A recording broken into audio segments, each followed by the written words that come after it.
The story of Ananda, the rich man.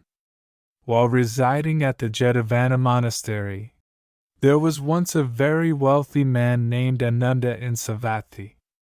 Although he possessed 80 crores, he was very reluctant to give anything in charity. To his son, Malasarai, he used to say, "Don't think the wealth we have now is very much. Do not give away anything from what you have, for you must make it grow. Otherwise your wealth will dwindle away."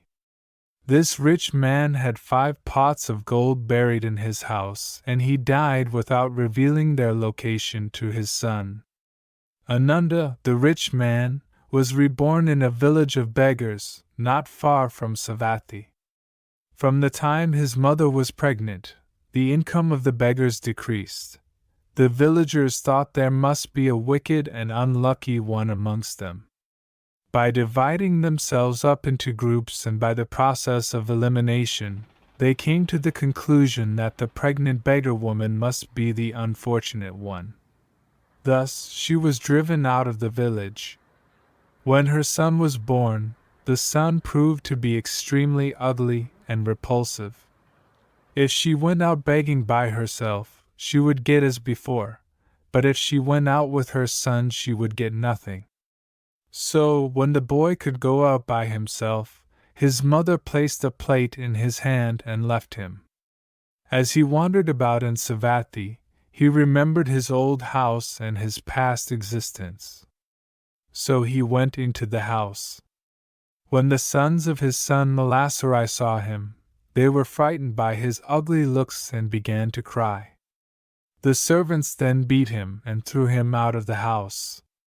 The Buddha, who was on his alms round, saw the incident and asked the Venerable Ananda to fetch Malasarai.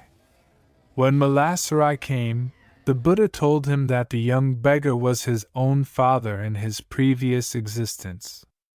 But Malasarai could not believe it.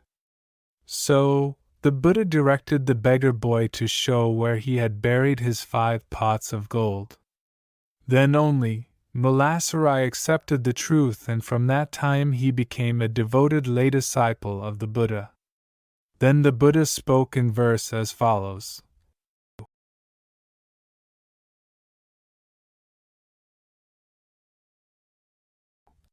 I have sons, I have wealth. With this feeling of attachment, the fool is afflicted. Indeed, he himself is not his own. How can sons and wealth be his?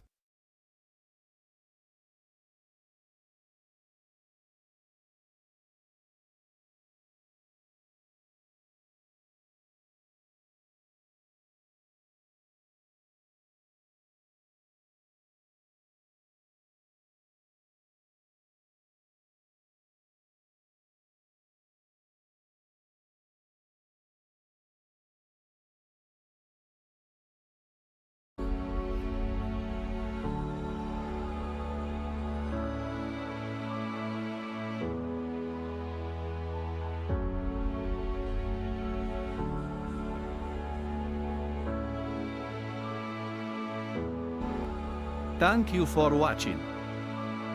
Buddha bless you. Stay blessed.